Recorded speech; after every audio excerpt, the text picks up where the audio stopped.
రాజాసాబ్ సినిమాకు సంబంధించి టికెట్ ధరలు పెంచుకునేందుకు అవకాశం ఇచ్చినటువంటి తెలంగాణ ప్రభుత్వం ఇచ్చినటువంటి మెమోని తప్పు అని చెప్పేసి హైకోర్టు కొట్టివేసింది. అంటే దీన్ని బట్టి చూస్తే గనక టికెట్ ధరలు పెంచుకునే అవకాశం లేదు, టికెట్ ధరలు పెంచుకోవాల్సినటువంటి అవసరం లేదనేది స్పష్టంగా హైకోర్టు కూడా దీంట్లో చెప్పేసింది. అంటే ఒక సినిమా వస్తున్నప్పుడు కానీ లేదా ఒక సినిమాకి సంబంధించినటువంటి కంటెంట్ పరంగా కావచ్చు, లేకపోతే బడ్జెట్ పరంగా కావచ్చు, లేకపోతే స్టార్ హీరోలు కావచ్చు, ఇమేజ్ పరంగా కావచ్చు, ఎలా చూసినప్పటికీ కూడా ఆ సినిమాల యొక్క టికెట్ ధరలు పెంచుకునేందుకు అవకాశం లేదు. దాని ప్రకారంగా ఆల్రెడీ ప్రభుత్వంలో నుంచి జీవో నెంబర్ 120 అని ఒకటి ఉంటుంది. ఆ 120 ప్రకారంగానే టికెట్ ధరలు పెంచుకోవాలి, లేదా టికెట్ యొక్క ధరల యొక్క మార్చుకోవాల్సి ఉంటుంది. కానీ దానికి అనుకూలంగా దానికి వ్యతిరేకంగా ప్రభుత్వం ఇచ్చేటువంటి మెమోల వల్ల ఏదైతే టికెట్ ధరలు పెంచుకోవాలి, లేదా ఇంత పెంచుకోవాలి అంత పెంచుకోవాలని చెప్పేసి ప్రభుత్వం ఇచ్చేటువంటి లాస్ట్ మినిట్లో ఇచ్చేటువంటి మెమోస్ వల్ల తప్పుడు నిర్ణయాలని చెప్పేసి హైకోర్టు దాన్ని కొట్టేసింది. సింపుల్గా చెప్తే కనుక రాజాసాబ్ మూవీ ప్రీమియర్స్ సంబంధించి టికెట్ ధరలు పెంచుకోవచ్చు అని చెప్పేసి తెలంగాణ ప్రభుత్వం నుంచి జీవో ఒకటి వచ్చేసి, బట్ ఆ జీవోని వ్యతిరేకిస్తూ లేదా జీవోని సవాల్ చేస్తూ కొన్ని పిటిషన్లు దాఖలు చేసింది. ఆ పిటిషన్లకు పరిశీలించి తీసినటువంటి హైకోర్టు అది తప్పని చెప్పేసి నిర్ణయం తీసుకుంది.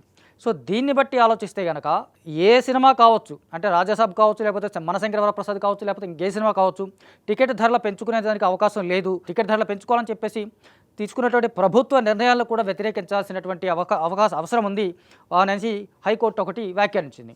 దాన్ని మార్చే అవకాశం లేదు, దాన్ని మార్చుకోవాలనుకుంటే మాత్రం సుప్రీంకోర్టు వరకు వెళ్ళి తప్ప సాధ్యం కాదని చెప్పేసి కూడా హైకోర్టు వ్యాఖ్యానించింది. అంటే సుప్రీంకోర్టులో జీవో 120కి సంబంధించి దాంట్లో మార్పులు చేర్పులు చేసేంత వరకు కూడా దాన్ని మార్చే అధికారం కానీ హక్కు కానీ ఇంకెవరికి ఉండదు, తీసుకునే అవకాశం లేదని చెప్పేసి హైకోర్టు స్పష్టం చేసింది దీనికి సంబంధించి. సో దీంతో వ్యతిరేకిస్తూ రాజాసాబ్ సంబంధించిన ప్రొడ్యూసర్స్ కావచ్చు, లేకపోతే బుక్ మై షో కావచ్చు, లేకపోతే విమల్ థియేటర్ వాళ్ళు కావచ్చు, వీళ్ళందరూ హైకోర్టు విన్నవించినటువంటి విషయం ఏంటంటే 1000 రోజుల పాటు దీనికి సంబంధించినటువంటి సినిమాకు సంబంధించి ఉపాధి కల్పించాము మేము, దాంతోపాటు టికెట్ ధరలు పెంచినటువంటి దాంట్లో 20% వరకు కూడా వర్కర్లకు సంబంధించి వెళ్తుందని చెప్పేసి కూడా వాళ్ళు వాదించారు. అయినప్పటికీ కూడా జీవో నెంబర్ 120 ప్రకారం మాత్రమే నడుచుకోవాలని చెప్పేసి హైకోర్టు దాన్ని కొట్టేసింది. So at the same time చూస్తే కనుక జీవో ఏదైతే ఉందో మనశంకర వరప్రసాద్కి సంబంధించి జీవో ఒకటి పాస్ చేశారు. అంటే రాజాసాబ్కి ఒకలాగా మనశంకర వరప్రసాద్కి ఒకలాగా జీవో ఒకటి పాస్ అయింది. అంటే మనశంకర వరప్రసాద్ మూవీకి సంబంధించి చూస్తే కనుక 11వ తారీఖున, అంటే సినిమా 12 రిలీజ్ అవుతుంది, 11వ తారీఖున ప్రీమియర్ సంబంధించి 600 రూపాయల చొప్పున టికెట్ పెంచుకోవచ్చు అని చెప్పేసి తెలంగాణ ప్రభుత్వం మెమో ఒకటి పాస్ చేసింది. రాజాసభకు సంబంధించినటువంటి మెమోని హైకోర్టు కొట్టేసింది. అట్ ద సేమ్ టైం మనశంకర వరప్రసాద్కి సంబంధించినటువంటి మెమో వచ్చేసింది. అంటే దీని వైరుధ్యం అనేది కొరకు స్పష్టంగా మనకు కనిపిస్తుంది. అంటే ఆదివారం రోజున కావచ్చు, లేదా ప్రీమియర్ సంబంధించి ఆదివారం కావచ్చు, కోర్టుకు అవకాశం లేదు కాబట్టి, కోర్టుకు ఛాన్స్ లేదు కాబట్టి మనశంకర వరప్రసాద్కి మెమోకి సంబంధించి మాట్లాడే అవకాశం లేదు, దానికి సంబంధించినటువంటి కొట్టేసే అవకాశం లేదని చెప్పేసి కూడా నిర్ణయించుకుంది. సో మనశంకర వరప్రసాద్ వర్సెస్ రాజాసాబ్కు సంబంధించినటువంటి ప్రీమియర్ టికెట్లు చూస్తే కనుక ఇది వేరుగా ఉంటుంది.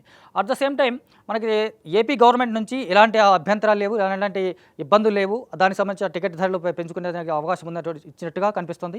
అటు తెలంగాణ ప్రభుత్వానికి సంబంధించి చూస్తే కనుక ఆయా మనుషులను బట్టి, లేదా ఆయా వ్యక్తులను బట్టి, లేకపోతే ఆయా సంస్థలను బట్టి తెలంగాణ ప్రభుత్వం నుంచి జీవోలు రావడం అనేది ఒకటి స్పష్టంగా మనకు కనిపిస్తుంది. అంటే మనశంకర వరప్రసాద్ మెగాస్టార్ చిరంజీవి సినిమా కాబట్టి జీవో ఇచ్చారు కాబట్టి రెండు రోజులు ముందుగానే జీవో రావడం అనేది కొంచెం ప్రశ్నార్థకమైనటువంటి విషయం కనిపిస్తుంది.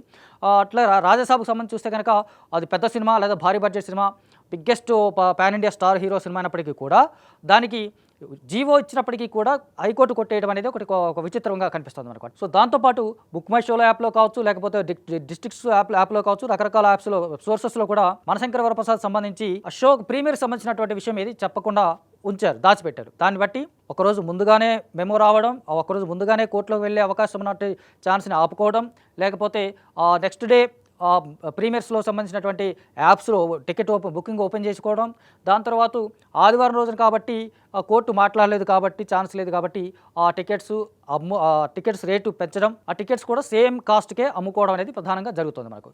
సో సింపుల్గా చూస్తే కనుక రాజాసాబ్కు జరిగినట్టుగా మనశంకర వరప్రసాద్కి జరగదు. అట్ ద సేమ్ టైం రాజాసాబ్కు సంబంధించినటువంటి మెమో ఏదైతే కొట్టివేసిందో మనశంకర వరప్రసాద్ సంబంధించిన మెమో అమలయ్యే అవకాశం స్పష్టంగా కనిపిస్తోంది మనకు ఓవరాల్గా చూస్తే కనుక. సో దాంతోపాటు మనశంకర వరప్రసాద్కి సంబంధించి 12వ తారీఖు నుంచి కూడా టికెట్ ధరలు పెంచుకునే అవకాశం ఇచ్చినట్టు కూడా మెమోలో మనకు స్పష్టంగా కనిపిస్తుంది. అంటే మల్టీప్లెక్స్ అయితే 100 రూపాయలు కావచ్చు, లేకపోతే సింగిల్ స్క్రీన్ అయితే 50 రూపాయలు టికెట్ కాస్ట్ పెంచుకోవచ్చు అని చెప్పేసి ఆ మెమోలో మనకి స్పష్టంగా తెలియజేస్తుంది. అంటే దానికి జీఎస్టీ కలిపి కూడా. సో ఓవరాల్గా చూస్తే మనుషులను బట్టి, వ్యక్తులను బట్టి, సంస్థలను బట్టి కూడా న్యాయం కావచ్చు, లేకపోతే సినిమా థియేటర్లు కావచ్చు, లేకపోతే టికెట్ రేట్లు కావచ్చు, ఇవన్నీ కూడా మారబోతున్నాయి అనే విషయం కూడా మనకి స్పష్టంగా తెలుస్తుంది. దీన్ని బట్టి రకరకాల వాదనలు కావచ్చు, రకరకాల మనుషులు కావచ్చు, కోర్టులో ముందుకు వెళ్ళి రాబోయే రోజుల్లో కోర్టులో కేసు వేసినా లేకపోతే ఇంకేదైనా జరిగినా కూడా చాలా చాలా పెద్ద ఇష్యూస్ జరిగేలాగా అవకాశం కనిపిస్తుంది. ఇవన్నీ కూడా క్లియర్ కావాలంటే కూడా జీవో నెంబర్ 120 ప్రకారంగా టికెట్ రేట్లు పెంచుకుంటూ టికెట్ రేట్లు ఉంచడం అనేది చాలా స్పష్టమైన విధానం కావచ్చు, లేదా వైఖరి కావచ్చు.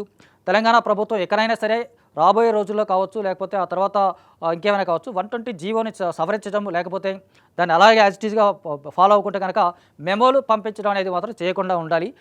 అంటే జీవో నెంబర్ 120 లాగా ఫాలో అవ్వాలి, లేదా ఫాలో అవ్వకూడదంటే కనుక మెమోలు పంపించడం అనేది చాలా అవసరం లేదనేది కూడా తెలుస్తుంది. తెలంగాణ ప్రభుత్వం ఖచ్చితంగా ఈ టికెట్ ధరలకు సంబంధించినటువంటి ఒక నిర్ణయం స్పష్టంగా తీసుకోవాలి, ఆ క్లారిటీ తీసుకోవాలి. లేదా రాబోయే రోజుల్లో టికెట్ ధరలు పెంచుకోవాలా పెంచుకోకూడదా అన్న విషయాన్ని జీవోస్ ద్వారా లేదా దాని ద్వారా కొంచెం ఫాలోఅప్ చేసుకోవడం అనేది ఇంపార్టెంట్ అనేది తెలుస్తుంది.